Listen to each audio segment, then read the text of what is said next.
Siemanko, witam w kolejnym odcinku serii z Brazylii, z podróży wojownika i dzisiaj zdradzę Wam dokładnie, o co chodziło, dlaczego tutaj przyjechałem i jaki projekt będę realizował. Są już ze mną chłopaki, tyk, tyk, tyk, i będziemy nagrywać program dla Polsatu. Program będzie nazywał się Wyprawy Wojownika. Będzie to połączenie sportu, czyli sztuk walki z pięknymi podróżami do pięknych krajów. Tylko będziemy podróżować właśnie tam, gdzie jest dana sztuka walki. Dlatego pierwszy odcinek realizujemy w Rio de Janeiro, w Brazylii. Będzie to odcinek o brazylijskim jiu-jitsu. Będę tutaj walczył z bardzo mocnym gościem, z czarnym pasem. I dodatkowo pokażę Wam wszystko, jak to wygląda. Także na jesień czekajcie przed Waszymi telewizorami. Będzie co oglądać. Co Wam mogę powiedzieć trochę więcej o programie? Zaraz idziemy i zaczynamy nagrywanie pierwszego odcinka tej serii. Prawdopodobnie w serii będzie około 12 odcinków z 12 różnych krajów, no może nie 12 różnych krajów, bo na przykład w Japonii może się powtórzyć, ale będzie inna sztuka walki, inny rejon Japonii. Do Brazylii na pewno wrócimy jeszcze nagrać capoeirę, ponieważ to jest tu bardzo, bardzo znane. W Japonii, wiecie, macie karate, sumo, judo, jest tego troszkę.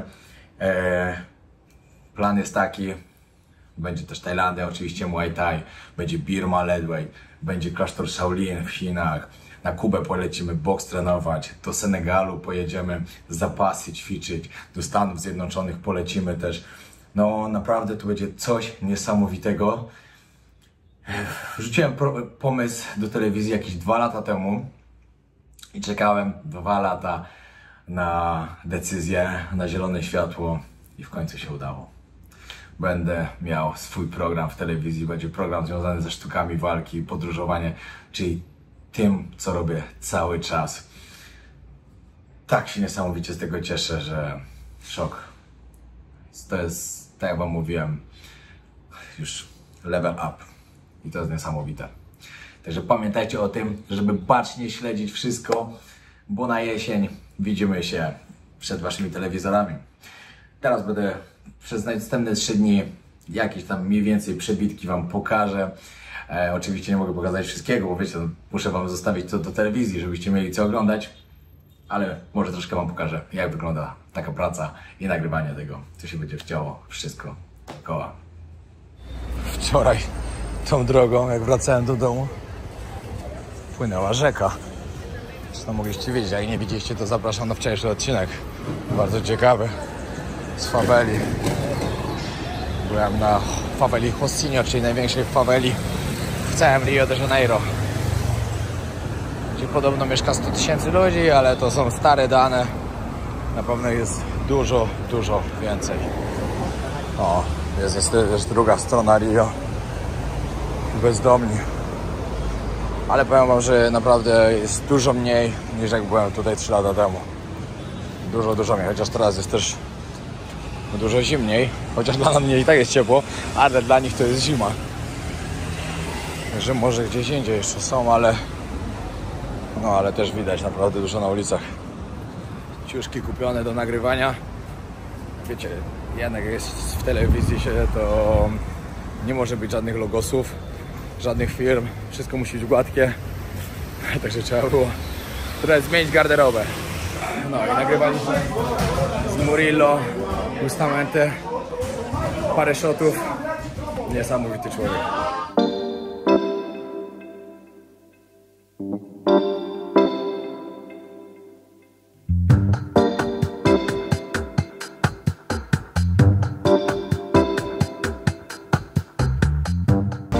Teraz na Sambadronie tutaj się odbywa karnawał w Rio.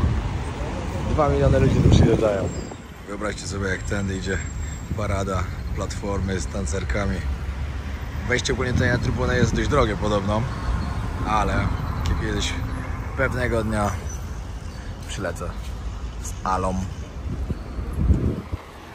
Musi to być niesamowite. Ogólnie jak jest karnawał, to karnawał jest na ulicach całego Rio, wiecie, wszędzie są jakieś imprezy. Główne jest 5 dni imprez, ale poza tym to wszędzie jest gdzieś, wiecie, oni naprawdę mocno świętują ten karnawał. 2 miliony ludzi przylatuje, żeby się bawić w Rio de Janeiro, bo to jest największe na świecie, także wiecie, tu się musi wszędzie świetnie coś dziać. Tylko najgorsze jest to, że to jest końcówka lutego, a końcówka lutego to jest Dla mnie sezon w Tajlandii i przeważnie zawsze jestem tam. No. Ekipa się nagrywa, zaraz odpalamy jeszcze dronika i chcemy tu dronem przelecieć. Na szczęście się troszkę pogoda zrobiła, jest lepiej niż było, bo cały dzień było tak ponuro, że po prostu szok. Przed nami stadion Maracana. No i wchodzimy do środka. Nigdy jeszcze nie byłem na takim ogromnym stadionie, także będzie niesamowite to zobaczyć. Miałem 3 dni temu okazję być tutaj na meczu Flamengo i niestety nie udało się. Nie miałem z kim przyjść, a żałuję niesamowicie, że sam nie poszedłem. Patrzcie, jesteśmy w środku i to jest piłka, którą grali w 1950 roku tutaj na Maracanie. Finał, gdzie przegrali właśnie z Urugwajem. 200 000 ludzi tutaj było na tym stadionie. Po prostu szok. Tutaj gwiazdy, Ronaldinho, Rafinha, Neymar, Pele. Ale niesamowite miejsce.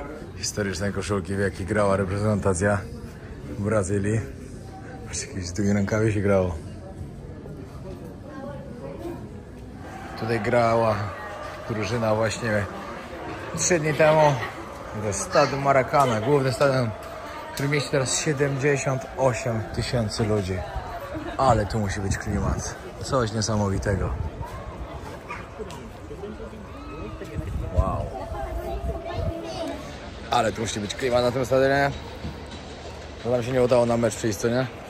No kurde, tutaj bym krzyczał. Nie mogłeś 3 dni wcześniej przyjechać, byśmy byli. Zawsze słyszę to. Mógłbyś wcześniej przyjechać. No nie mogę. Mógłbyś. Dobra, jedziemy dalej zobaczyć. Ale świetnie, pogoda się zrobiła super. Od razu chce się żyć, bo rano to powiem wam, że było tak... Jeszcze nie widziałem nigdy wcześniej takiej pogody w Rio, dlatego było dla mnie to coś dziwnego. Smutny dzień jakiś. Ale fajnie było tu przyjść. Naprawdę zawsze chciałem zobaczyć ten stadion, ale odkąd wiedziałem, że on tu jest. Odkąd w ogóle, wiecie, zacząłem się interesować tym, co mogę zobaczyć w Rio i tak dalej. Ostatnim razem, jak byłem w Rio, zamknięty był. Nie można było tutaj przyjść, no ale to wiadomo dlaczego.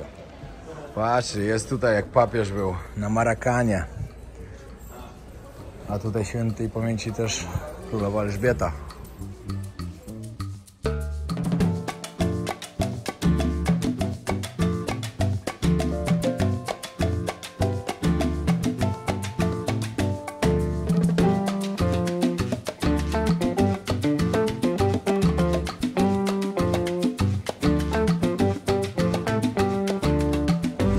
Się narobiło, auto się zepsuło w takim miejscu, że po prostu szok.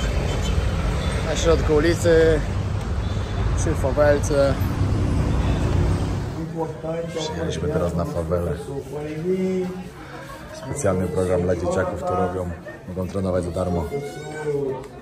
Zrobimy sobie teraz zdjęcie tutaj z dzieciakami, które tutaj trenują. Marlon to jest niesamowity człowiek.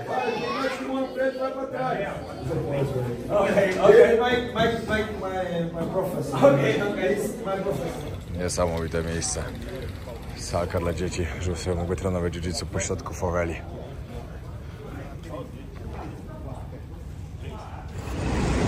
Kurczę, nie uwierzycie, jakiego mam pecha, po prostu szok. Zostawiłem plecak, w którym miałem drona, powerbanka, zeszyt z notatkami, które wszystkie potrzebuję po prostu. Miałem plan ułożony tego, co musimy nagrywać. No i coś tam jeszcze. Cały dzień wszędzie miałem ze sobą. Ostatnia taksówka, która nas odwoziła pod hotel, cyk, zostawiłem w taksówce. To po prostu szok. Z tym plecakiem dzisiaj byłem już w takich miejscach, że masakra, a zostawiłem go w tak oczywistym miejscu. Ale też chyba po prostu wyszło zmęczenie, bo nie mam innego usprawiedliwienia i staramy się skontaktować z kierowcą, ale nie sądzę, by oddał. Niestety. A Uber wysłał wiadomość, że nie odpowiada za rzeczy pozostawione w taksówkach i koniec. No cóż, bardzo szkoda. Dzisiaj jest drugi dzień nagrywek i powiem wam szczerze, że już było bardzo blisko, żeby się dzisiaj nie udało. Wczoraj wieczorem, jak skończyliśmy nagrywać, poszedłem sobie jeszcze zjeść kepsa. Po prostu tak się otrułem, że szok. Ale na szczęście zawsze jak ruszam w podróż, Mam apteczkę, która mi pomaga na wszelkie dolegliwości.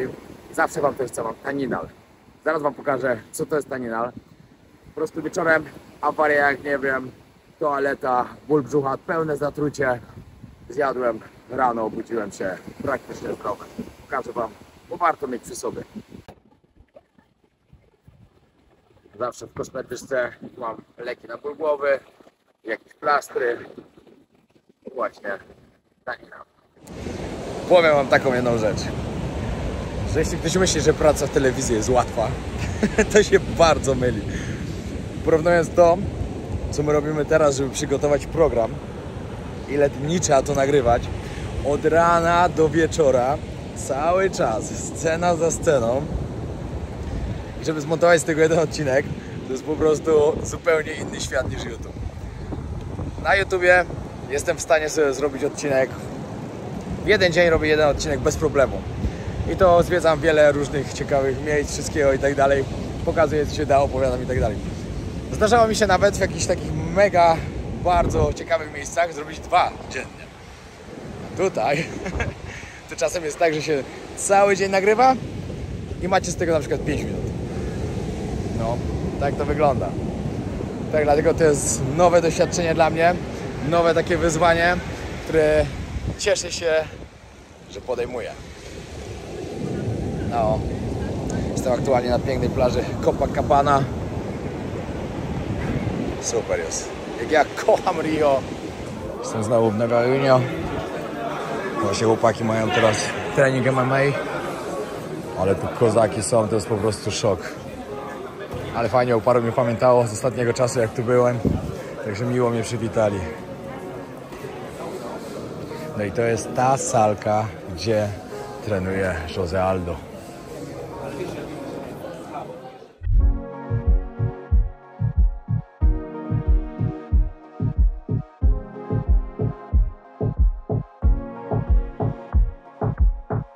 Ja wam, jak to obserwuję, te sparingi, to wszystko, to ci goście są naprawdę niebezpieczni. I to tak na maksa. Dobra, już jestem po mojej walce, którą stoczyłem w Brazylii. W wyniku nie będę mówił. Zobaczycie w programie, jak przebiegała, też zobaczycie w programie. Wszystko jest nagrane. Ale fajne doświadczenie. Naprawdę bardzo, bardzo fajne doświadczenie. Powiem wam, że naprawdę znowu złapałem zajawę na jiu-jitsu. Wracam do Tajlandii, będę trenował. Idziemy teraz zobaczyć na Sugarloaf. Sugarloft. To nie było, że Sugarloaf, tylko Sugarloft. Jeździmy wszędzie z Vitorem. Vitor jest przyjacielem najlepszym Jezusa. On aktualnie jest w Las Vegas. Pojechał tam robić karierę. Nie mógł niestety mi pomagać. Bella pojechała na wakacje do Portugalii. To nie mogła, ale Vitor jest tak dobrym gościem. Ma dużo kontaktów wszędzie i tak dalej. Także robimy naprawdę fajną robotę. Brazil.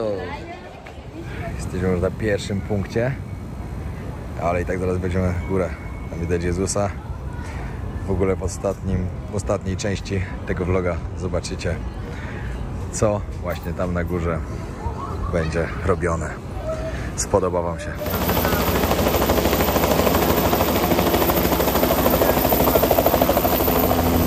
Pięknie łódeczki zaparkowane.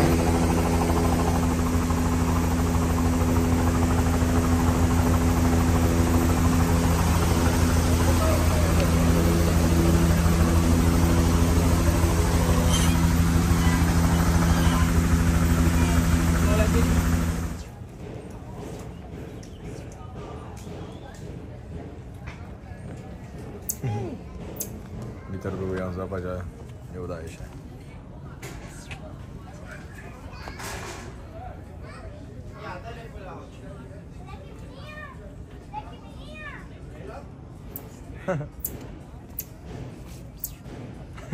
Okej, dobra.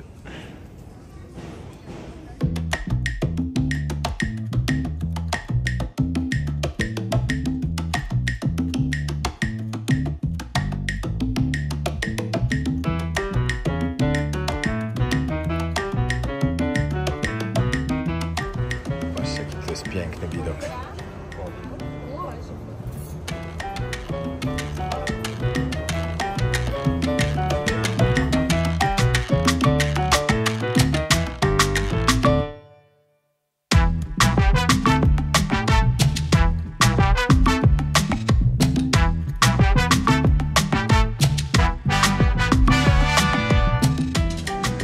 znowu na faweli Hossinio. Przyjechałem tu tylko już z Witorem, bez ekipy, bo jednak tutaj trzeba zachować ostrożność.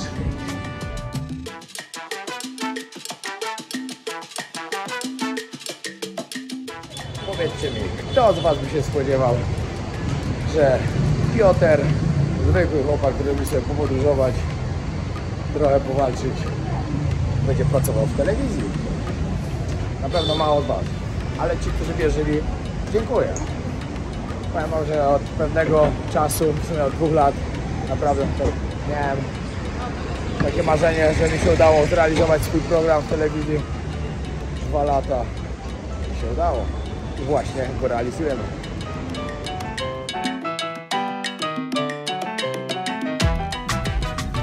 Jesteśmy znowu na faweli. Idziemy zobaczyć na trening capoeiry. Chcesz zarobić 50 euro, jak ci tam 150, byś tego nie robił, tak?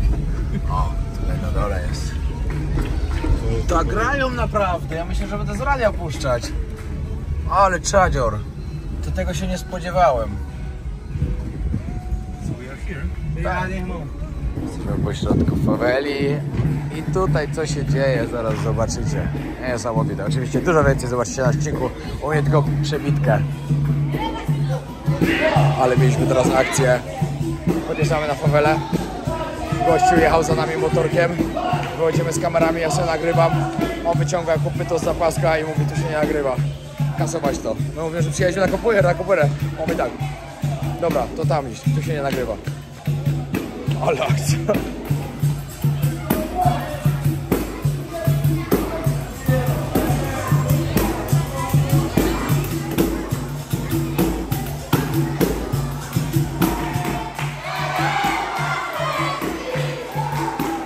Ale to jest super.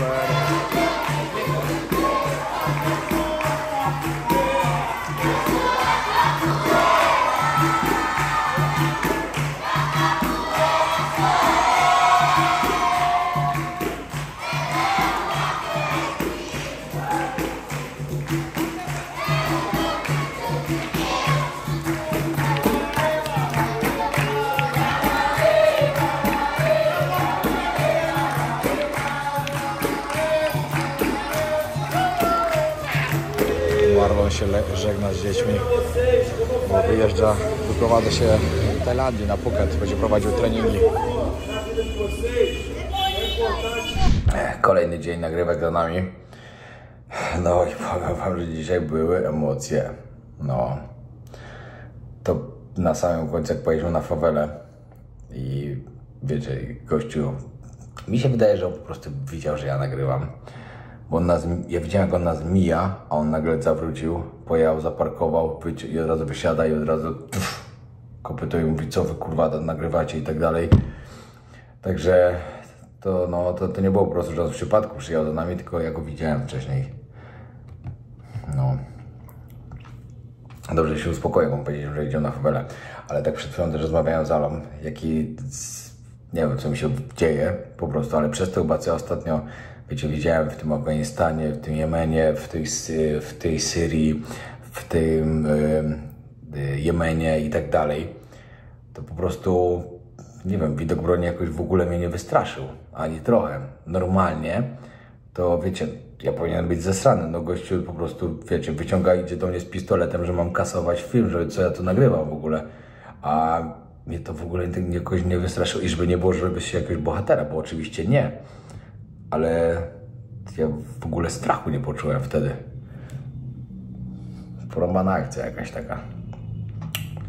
No ale tak jest. Chyba taka trochę znieczulica się robi w głowie już później, jak już tyle tego wszystkiego widzisz i nie wiem, dziwne to było. No ale dobra, no mniejsza z tym. Jutro mamy ostatni dzień nagrywek, także jeszcze troszkę wam pokażemy i jutro będziemy robić coś zarobistego. Mamy wynajęty helikopter. Paweł, jeden Polak, który tutaj mieszka. Paweł mogliście widzieć w pierwszym moim vlogu. W drugim, przepraszam. Ma tutaj swoją siedzibę. Mają prywatne jety, helikoptery. Ostatnio nawet z Markiem Zuckerbergiem leciał. Zuckerberg sobie wynajął jego właśnie z jego firmy Jetta. Także grubo. I no, jutro będziemy mieli taki fajny lot. Także bardzo się z tego cieszę.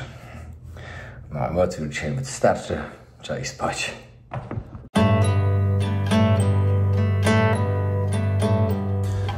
Rano, ostatni dzień nagrywek. Idę na śniadanie i ruszamy od razu na Copacabana. A nie myślcie, że wchodzę codziennie w tej samej koszulce. Musiałem kupić 4 takie same. Zaczynamy ostatni dzień nagrań. I dzisiaj w nocy już wracam do Tajlandii, do mojej Ali. Oj, w Tajlandii co się będzie działo. Oj, oj, oj. Brat ma wesele. Wracam na kawalerski do Bangkoku. Ale będzie super. Piękna Ipanema Beach. Właśnie przyszliśmy tutaj nagrywać kolejną część naszego odcinka. Ostatni dzień w Rio, ale będę tęsknił. Jeszcze nie wyjechałem, już nie mogę doczekać, kiedy przyjadę znowu. To miasto jest po prostu tak magiczne.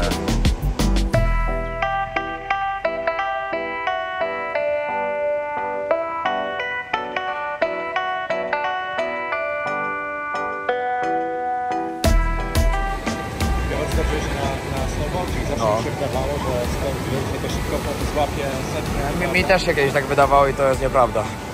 Surfing, a snowboard to dwie różne rzeczy totalnie.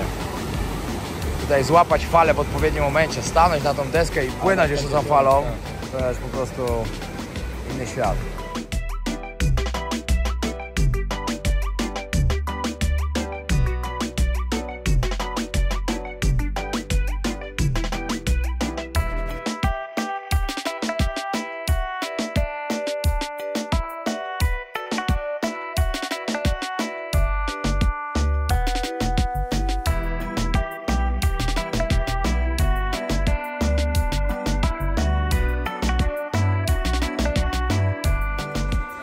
No i idziemy na helikopter na zachód słońca. Jesteśmy z Pawłem. Paweł nam ogarnął tutaj i Paweł się tym zajmuje, jego firma, znaczy ogólnie tym, bardziej jetami, tak? Tak jest. Ale co jakiś czas jakiś tam lot się helikopterem zdarzy, także Dokładnie tak. trzeba lecieć. A, musimy się, chodź tu, Paweł. Także, jeśli ktoś by był zainteresowany, że sobie zrobię coś takiego fajnego, to proszę się do mnie odzywać o kontakt do Pawła, ja przekażę do Ciebie czy do firmy od razu. Może być do mnie, może być do firmy. Jak jesteście w Rio i chcecie się przylecieć helikopterem, no to nie ma lepszej opcji. Musi tak. być flaper. Dokładnie tak, a ja już lecę drugi raz, także wiem, Dokładnie. że na pewno jest dobrze. Tak A jest. co z tego wyjdzie, zobaczycie później. Bo powiem Wam, że ostatnio był fajny lot oczywiście, był dzień, ale dzisiaj mamy zachód słońca i to nie będzie taki zwykły lot. Nie będzie. Zaraz zobaczycie. To, co zaraz przeżyjemy, to będzie po prostu epickie. Niesamowite zakończenie wyprawy do Rio de Janeiro.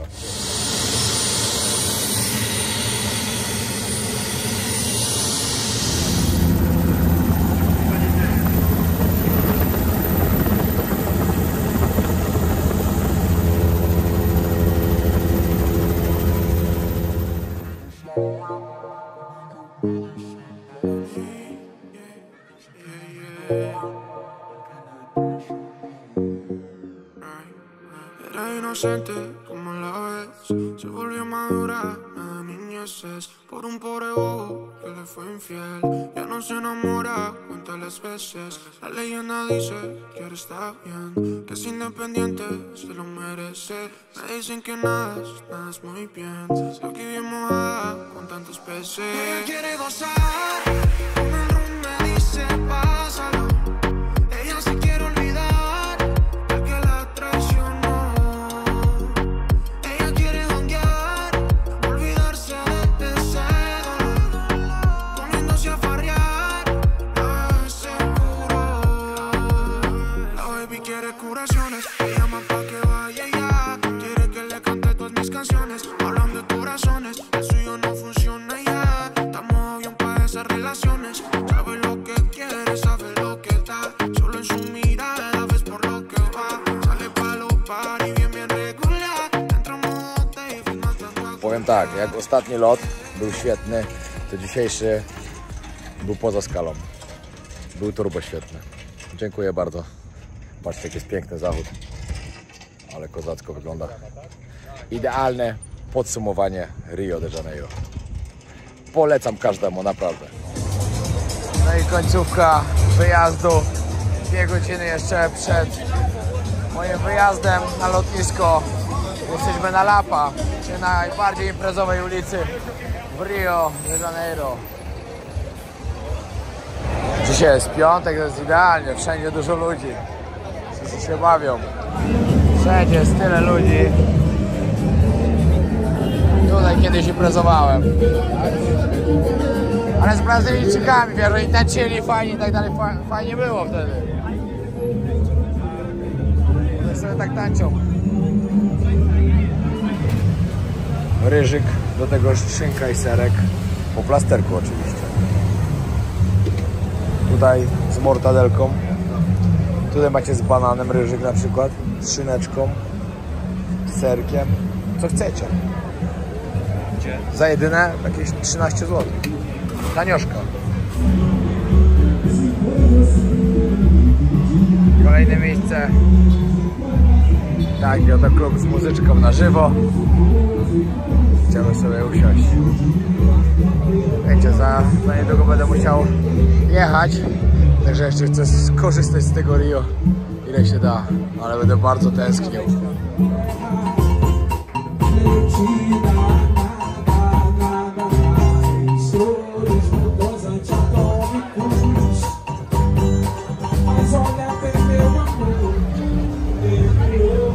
No i koniec.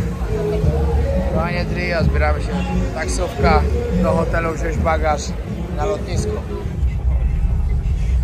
Absurd kompletny. Wiecie co, stwierdziłem, że swoją wypłatę tutaj przekażę po prostu dla dzieciaków na fawelach. Niech im kupią 20 kimon do jiu-jitsu, żeby dzieciaki trenowały. Mnie nie zbawię, a im przynajmniej jakoś pomogę. Ale zbieg okoliczności. Wchodzę na lotnisko i spotkałem pana, z którym leciałem na paralotnie. Wiecie, z nim pogadałem, mówi, że akurat leci tym samym lotem co ja. On akurat też leci do Dubaju, ja z Dubaju lecę do Tajlandii, a on leci do Portugalii. Mówi, że bierze swój motor i jedzie w trasę przez 2 tygodnie do Francji motocyklem. Fajna zajawa. Jak to ostatnio mówi klasyk, moi drodzy, lecimy do Dubaju. Odlot!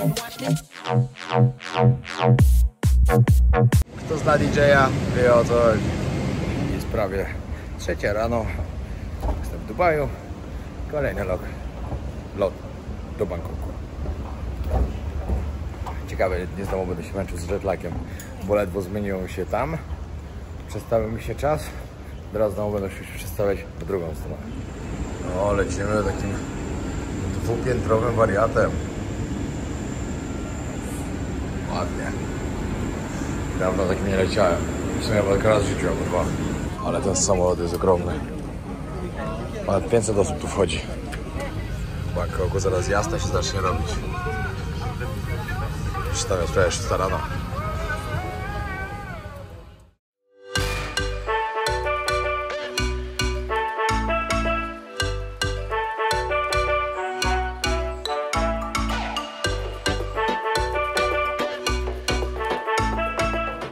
No i jestem już w domu. Tajskie jedzonko.